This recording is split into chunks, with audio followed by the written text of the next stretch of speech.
हयातियात 9 class लाइ chapter 3 lesson 11 kingdom Protista. आऊं आहियां बायोलॉजी जो उस्ताद नजूला चन्ना। अवांखे सिंध ऑनलाइन स्कूल में भलीकार। असांजे जो लेक्चर जो मौजू आहे किंगडम प्रोटेस्टा।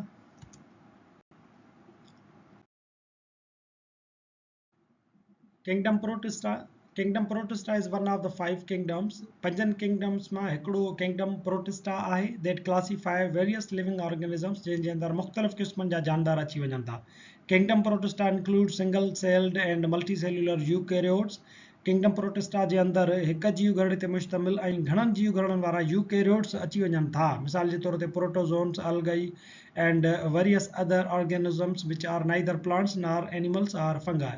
जन मंझि जेके आहिनि सो न खोड़ सारा जेके आहिनि सो माइक्रो ऑर्गेनिज़म्स शामिल आहिनि जेके नई बूटा हूंदा आहिनि, नई वरी उहे जानवर आहिनि ऐं नई वरी उन्हनि जो तालुक़ु फंगाए सां आहे। हाणे असांजो जेको किंगडम मोनीरा हुयो उन में जेके जानदार हुया उन्हनि जो जेको जीवगढ़ हुयो उहो प्रोकैरियोटिक हुयो।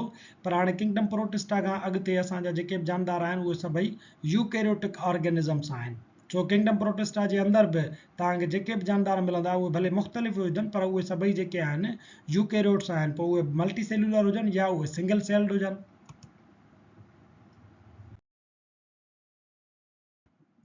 किंगडम प्रोटेस्टा जे अंदरि जीअं त जेके जानदार आहिनि उहे यूकेरियोटिक आहिनि, तंहिंजे करे जेकी बि किंगडम प्रोटेस्टा जे अंदरि जानदार आहिनि उन्हनि में हिकिड़ो अहिड़ो जीवगढ़ हूंदो आहे जंहिंजे अंदरि डिफाइंड न्यूक्लियस हूंदो आहे, यानी हिकिड़ो अहिड़ो न्यूक्लियस हूंदो आहे जेको पंहिंजे न्यूक्लियस मेम्ब्रेन में इनक्लोज़ थियल हूंदो आहे, बंदि थियल हूंदो आहे ऐं उन्हनि जे अंदरि मेम्ब्रेन बाउंड ऑर्गेनेल्स बि हूंदा आहिनि। Protists can be found in various habitats like aquatic, moist terrestrial, and even as symbionts or parasites within other organisms. Protista जे जेकी बि जानदार या मिसाल आहिनि उहे असांखे मुख़्तलिफ़ हैबिटेट्स जे अंदरि मिलंदा आहिनि। उहे एक्वेटिक बि हूंदा आहिनि, पाणी जे अंदरि मिलंदा, या तव्हांखे वरी मॉइस्ट टेरेस्ट्रियल जे अंदरि मिलंदा, दलदल जीअं थींदी आहे उन जे अंदरि पिणु मिलंदा आहिनि तव्हांखे। ऐं इहे ॿियनि जानदारनि जे अंदरि पैरासाइट जी सूरत में मिलंदा त तव्हांखे सिम्बियोन्ट्स जी सूरत में बि मिलंदा आहिनि।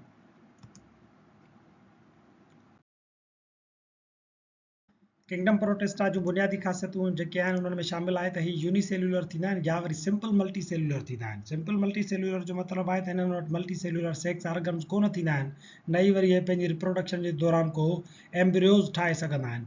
First eukaryotic on earth with nuclear membrane and membrane bound organelles. ही पहिरियां यूकेरियोटिक जानदार आहिनि जेके धरतीअ ते उसिरिया आहिनि ऐं इन्हनि जे अंदरि सेल जे अंदरि न्यूक्लियस जेको आहे उहो न्यूक्लियर मेम्ब्रेन में क्लोज़ड हूंदो आहे ऐं इन्हनि जा जेके ऑर्गेनेल्स आहिनि उहे पिणु मेम्ब्रेन बाउंड थींदा आहिनि। ही जेके आहिनि ancestor of all evolved eukaryotes आहिनि। जेकी बि ॿिया यूकेरियोट्स आहिनि उन्हनि में किंगडम फंगाई अचे या किंगडम प्लांटाई अचे या किंगडम एनिमलिया अचे, उहे सभई जेके जानदार आहिनि, जानवर ॿूटा जेके बि फंगाई अची वञनि था उहे समूरा हिननि मंझां ई इवॉल्व थिया आहिनि। तंहिंजे करे हिननि खे उन्हनि सभिनी यूकेरियोट्स जो अबा ॾाॾा या एंसेस्टर्स सॾियो वञे थो। ही लोकोमोशन कंदा आहिनि, यानी हिकु जॻह खां ॿी जॻह ताईं चुरपुर करे सघंदा आहिनि। इन चुरपुर जे लाइ हिननि वटि या त फ्लैजिला हूंदा आहे, जीअं मिसाल जे तौर ते यूगिलिना खे हिकिड़ो वॾो हेयर लाइक स्ट्रक्चर हूंदो आहे, इन जी मदद सां उहो पंहिंजो पाण खे चुरपुर ॾेई सघंदो आहे, इन खे लोॾींदो अॻिते वधंदो वेंदो आहे। सीलिया आहे, यानी हेयर लाइक स्ट्रक्चर्स थींदा आहिनि, जीअं पिरामिशन जे अंदरि तव्हांखे उनजे चौधारी हेयर लाइक नंढियूं नंढियूं स्ट्रक्चर्स जेके आहिनि उहे नज़र ईंदियूं आहिनि, उहे उनखे चुरपुर करण में मदद ॾींदियूं आहिनि। या वरी सीडोपोड्स थींदा आहिनि, यानी कि फेक जेके आहिनि पेर, कूड़ा जेके पेर हुजनि या प्रोजेक्शन्स हुजनि, जीअं एमोबा जे अंदरि नज़र ईंदो आहे। अमेबा जे अंदरि इहो थींदो आहे त उन जूं प्रोजेक्शन्स जेके आहिनि उहे ज़ाहिर थींदियूं आहिनि, उहे उनखे अॻिते वधण में मदद ॾींदियूं आहिनि ऐं वरी उहे वरी गाइब बि थी वेंदियूं आहिनि, यानी जॻह पंहिंजूं मटाईंदियूं आहिनि। ईअं उहो पंहिंजी चुरपुर जेका आहे सो इन सीडोपोड्स जे ज़रिए करे सघंदो आहे। ही लोकोमोटरी हूंदा आहिनि, लोकोमोशन करे सघंदा आहिनि। Protist varies in terms of size, shape and life forms. हिननि जूं जेके हयातियाती सूरतूं आहिनि, हिननि जी जेको शेप आहे या हिननि जी जेका साइज़ आहे उहा तमामु घणी वैराइटी वारी हूंदी आहे, हिक ॿिए खां उहे घणो मुख़्तलिफ़ थींदा आहिनि। कैन बी ऑटोट्राफिक और हेट्रोट्राफिक। हिननि मंझां खोड़ सारा अहिड़ा प्रोटिस्टा आहिनि जेके ऑटोट्राफिक हूंदा आहिनि, उहे ॿूटनि वांगुरु पंहिंजो खाधो पाण तयारु करे सघंदा आहिनि, ऐं के वरी हिननि में हेट्रोट्राफिक आहिनि जेकी पंहिंजो खाधो पाण तयारु कोन कंदा आहिनि, पर उहे पंहिंजे खाधे जे लाइ ॿियनि ऑटोट्राफिक खे या त ज़रियो बणाईंदा आहिनि खाधे जो, या वरी डायरेक्ट इनडायरेक्ट तौर ते हिननि खे ऑटोट्राफिक मंझां ई खाधो मिलंदो आहे पियो। हिननि जी जेको प्रोडक्शन जो तरीक़ेकार आहे त हीअ असेक्सुअल बि थी सघनि था, हिकिड़े ई जानदार मंझां वरी ॿिया जेके आहिनि जानदार उहे पाण ई पैदा थींदा आहिनि, जीअं बाइनरी फिशन वग़ैरह थींदो आहे बैक्टीरिया में, उहो बि असेक्सुअल जो तरीक़ो आहे। ऐं हिन में वरी सेक्सुअल तरीक़ो पिणु रिप्रोडक्शन में थींदो आहे, यानी ॿिनि जेको आहे सो जानदारनि जो हुजणु या ॿिनि जिन्सुनि जो हुजणु ज़रूरी थी पवंदो आहे। हिननि जे अंदरि सेल वाल तक़रीबन सभिनि जे अंदरि गैर मौजूदु हूंदी आहे, एब्सेंट हूंदी आहे। सिर्फ़ु यूगिलिना अहिड़ो ई प्रोटिस्ट आहे जंहिंजे अंदरि सेल वाल मौजूदु हूंदी आहे। Classification of kingdom Protista. Kingdom Protista जी क्लासिफिकेशन जेकॾहिं कजे त उन में 3 क्लास असांखे मिलंदा। हिकिड़ा आहिनि प्लांट लाइक प्रोटिस्ट, ॿिया आहिनि एनिमल लाइक प्रोटिस्ट, ऐं वरी टियां आहिनि असां वटि वरी फंगाई लाइक प्रोटिस्ट। हिकिड़ा अहिड़ा आहिनि जेके फंगाई जहिड़ा हूंदा आहिनि, उन्हनि जूं ख़ासियतूं उन्हनि सां मिलंदड़ आहिनि। ॿिया वरी प्रोटिस्ट अहिड़ा आहिनि जिन जी ख़ासियत जानवरनि सां मिलंदी जुलंदी आहे। ऐं टियां वरी अहिड़ा आहिनि जिन खे असां चऊं था त ॿूटनि जहिड़ा प्रोटिस्ट, छो त हिननि जूं जेके ख़ासियतूं आहिनि उहे ॿूटनि सां मिलंदड़ जुलंदड़ियूं आहिनि। ही छा कंदा आहिनि त फोटोसिंथेसिस करण जे अहल हूंदा आहिनि। हिननि जे अंदरि सेल वाल ऐं क्लोरोफिल मौजूदु हूंदो आहे। क्लोरोफिल जी मौजूदगीअ जे करे ई इहे पंहिंजो खाधो पाण तयारु करे सघनि था। इन जे करे हिननि खे असां प्लांट लाइक प्रोटिस्ट में जेको आहे सो सब ग्रुप कयो आहे। इन जो मिसाल हिकिड़ो आहे डाइनोफ्लेजिलेट्स आहे, उहे पिणु प्लांट लाइक प्रोटिस्ट जो मिसाल आहे। ॿियो आहे वरी असां वटि क्राइसोफाइट्स, ऐं आख़िरी आहे जेको 3 नंबर आहे उहो आहे वरी असां वटि यूग्लिनाइट्स। इहे टई जेके आहिनि उहे प्लांट लाइक प्रोटिस्ट में अची वञनि था। ॿियो क़िस्म आहे असां वटि एनिमल लाइक प्रोटिस्ट, आल्सो नोन एज प्रोटोज़ोन्स। हिननि खे असां प्रोटोज़ोन्स जो पिणु नालो ॾींदा आहियूं। हिननि जे अंदरि सेल वाल मौजूदु कोन हूंदी आहे, नई वरी क्लोरोफिल मौजूदु हूंदो आहे। जीअं जानवरनि जे जिस्म जे अंदरि सेल वाल बि कोन हूंदी आहे जीवगणनि में, ऐं जीवगणनि जे अंदरि क्लोरोफिल बि कोन हूंदी आहे। तंहिंजे करे हिननि खे कैटेगराइज़ कयो वियो आहे animal like protist. Engage in heterotrophic metabolism. हाणे जीअं त हिननि जे अंदरि क्लोरोफिल मौजूदु कोन्हे को, तंहिंजे करे पंहिंजो खाधो पाण तयारु कोन था करे सघनि। सो ही हेटरोट्रॉफिक थी विया जानवरनि वांगुरु। इहे पंहिंजे खाधे जो जेको गुज़र सफ़र आहे या गुज़रान आहे उहो प्लांट लाइक प्रोटिस्ट या अहिड़े ॿियनि ज़रियनि ते कंदा आहिनि जेके पंहिंजो खाधो पाण तयारु कनि, पोइ उहो डायरेक्टली कंदा हुजनि या इनडायरेक्टली कंदा हुजनि।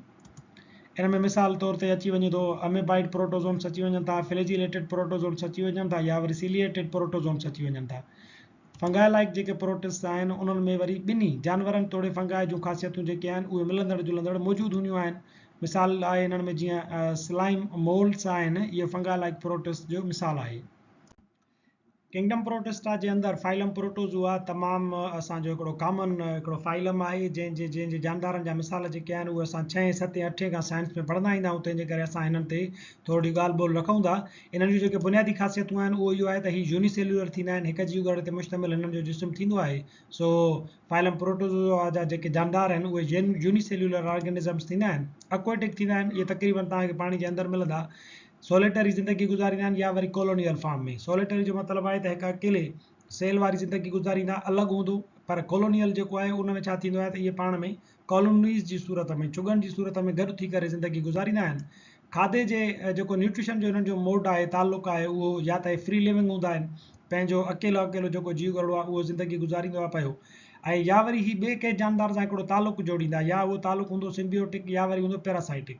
पैरासाइटिक जो मतिलबु त तव्हांखे ख़बर आहे त पैरासाइट जी हैसियत सां प्रोटोज़ोआ वञी करे कंहिं ॿिए होस्ट जे अंदरि जेको आहे सो ज़िंदगी गुज़ारींदो ऐं उन जे खाधे ते पियो गुज़रान कंदो, यानी मुफ़्तख़ोर जी हैसियत में, जीअं जूं आहे। ऐं हीउ जेको आहे सो मुफ़्तख़ोरीअ खां अलावा सिम्बियोटिक रिलेशनशिप पिणु ठाहींदा आहिनि। सिम्बियोटिक रिलेशनशिप अहिड़ो हूंदो आहे जंहिंमें खाधे ते ॿई गुज़रान कंदा। प्रोटोज़ोआ जेको आहे सो उहो होस्ट थींदो ऐं जेको ॿियो जानदार हूंदो जंहिंजे अंदरि वञी करे हीउ रहंदो उहो हूंदो गेस्ट, ऐं खाधे जी हैसियत सां ॿिन्ही खे म्यूचुअल बेनिफिट मिलंदो आहे। इन्हनि जा आम मिसाल आहिनि, मिसाल जे तौर ते अमोबा आहे, तव्हांजो पैरामीशियम आहे, ऐं यूग्लिना आहे। असांजो अॼोको लेक्चर त पुॼाणी ते पहुचे थो, वरी हाज़ुर थींदासीं नए लेक्चर सां गॾु। तेसीं ताईं ॾिसंदा रहो सिंध ऑनलाइन स्कूल।